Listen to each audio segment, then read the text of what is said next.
I gotta find out. I definitely know for a fact this is leaking from. I'm trying to figure out where is it leaking from. I know this is off topic, but it's definitely my radiator is done. The radiator on this truck is definitely done. At least I found out where it's leaking from. So we're gonna fix that issue this weekend ASAP before I have my truck overheat on me. This sound goes away once the car warm up to like the actual temperature. Like that sound goes away, but I'm pretty sure it's the belt, because whenever it starts to get like that, that means you got to change out your belt. I always check my coolant, everything is still.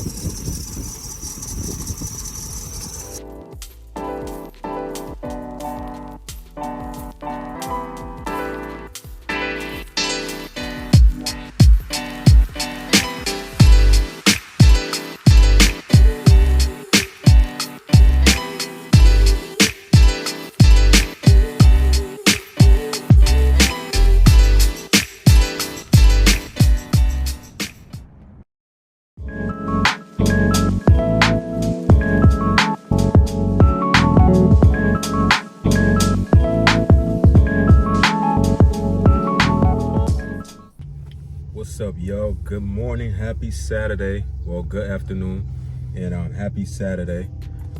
Today, so yesterday video, I found out that my radiator on my truck is going bad. Also with the serpentine belt. I don't know if you guys can hear it right now. Currently got the car running as I'm sitting in it, and the serpentine belt has like a chirping sound to it. So today yesterday I got a new radiator from AutoZone.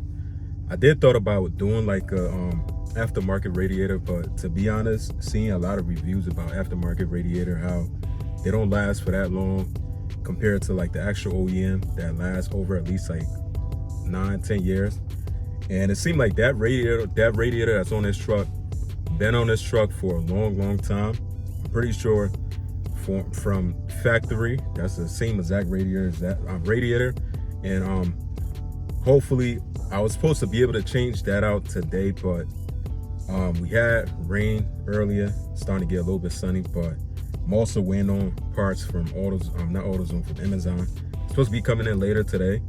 So tomorrow the goal is to be able to put in the new radiator, and then while I'm there, pretty much, if I have time, the serpentine belt, like that's not really like an urgent thing yet, because it just started, like the squeak go away. It could be too from like knowing like these trucks, like whenever it get like whenever it rain, I notice that's when it get to like making that squeaking sound. And then when the engine gets to like the actual temperature, that's when like the truck actually like that sound goes away. But I still do feel like I need to change it. But the biggest thing I want to address, which is the radiator that's behind me, and I'm gonna be pretty much changing that out. And then if you guys remember, I was saying, I think my last couple upload, when I did like the E-fan swap, there's two things I need to change on there. I need to adjust the wires to make it longer to be plugged in, and then also I need to upgrade the thermostat, which is what I have right here. Grab it. So I got the thermostat that's been in my car for a while. So while I'm there doing that, I'm gonna just swap out the thermostat, because it's gonna make sense, because it's the radiator I'm gonna be messing with. I have to flush, like the coolant have to come out, put in new coolant. So I might as well just put in a thermostat. Got the new top that I'm gonna be putting in.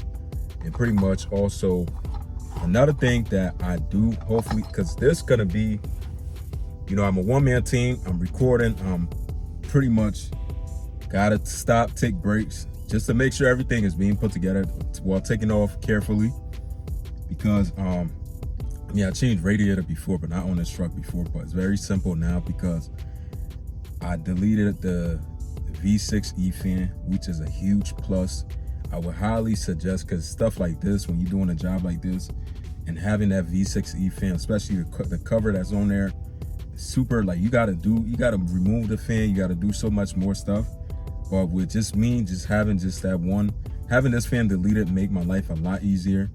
Easy to get to the radiator itself, pull it up, put in the 01 thermostat is very easy also, like right there, same thing. And then put in a new coolant, and then hopefully while I'm there, once again, I'm gonna try to show you guys exactly from what I've seen doing my research how people was able to get the wire to reach. So there's like, I think there's a couple zip ties, like not zip ties, but like ties that push buttons, whatever you want to call it, that the RAM put in there. So there's ways that you could be able to take it off. Pretty much, you could take off, you got to take off to be able to get to the wire to make it longer. It's a couple like angle you got to be able to reach in, and then after that you got to take off the front bumper. Once you take the front bumper off, pretty much there's a wire that's in front that's connected to like the I forgot what it's called, but like tank thing, whatever it's called. But I'm gonna show you guys though, and it's very simple. Everything is very simple. That's what, you know, that's the thing about working on cars. Every time it be the easiest jobs though that be taking like a long time to do, and I'm just praying tomorrow everything go as planned. That's why one thing I recommend that you guys gotta understand is, like, if you working on cars, especially if you don't have like crazy knowledge yet, biggest thing I learned from doing it myself is you gotta have the right tool, like the actual tools that you need. That would make your life so much easier. You ain't gotta go searching for this, trying to use this to take that off. So much easier. Cut down on time a lot faster than you think. And I just think that it's the smartest thing for you to do though. Anybody knows if you work on anything, smartest thing to do is to use the right tool. But hopefully if everything go as planned, Amazon drop off my fluids and pretty much bleeder. That's what I'm waiting on. I could have got it from AutoZone, but that issue was like $50, which is insane. I'm not gonna be paying $50 for a freaking bleeder, which is, it's a no-no for me. But I'm about to show you guys real quick what I'm talking about though. So just to clarify, give you guys a quick little update. So as you guys can hear right now, that sound, very, very annoying. So I definitely got to change that out. And then, but this is what I was talking about. My radiator right there is like leaking out. Right now it's leaking as we speak. It's like little drips from the side, but I'm about to get that situated ASAP because you guys can see down there. But pretty much, this is what we're going to be doing today. I mean, not today, tomorrow. Waiting on some parts, but like this sound goes away once the car warm up to like the actual temperature. Like that sound goes away, but I'm pretty sure it's the belt, because whenever it starts to get like that, that means you got to change out your belt. I always check my coolant, everything is still. And then one thing too, like you can smell like that funky smell from my radiator. Like I can smell it, like you can smell when your radiator's starting to go bad. It's another sign, but hopefully everything goes smooth. But you guys see all this space, right? All I gotta do is just take this off, take the cover off, radiator right back there. I don't even gotta mess with the AC condenser stuff, all that. I ain't gotta mess with none of that, but it's all like simple stuff though. But that's what we're gonna be doing tomorrow. So you guys stay tuned. So like I just showed you guys, the truck is still able to drive. And I think one thing too, the reason why I haven't reached haven't overheat yet, because number one, I got the bigger size fan in there. I think if it was still like the smaller fan in there, I definitely would have overheat. And I seen that the temperature was going over a little bit over.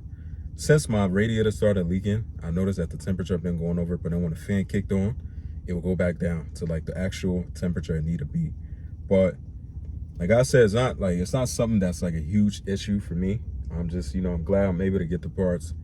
I'm able to do it on the weekends. Wow, I'm glad it's not during the weekdays while I have work. But we got everything. We're gonna upgrade thermostat. That's something that you got to do. I see a lot of people doing it. Recommend.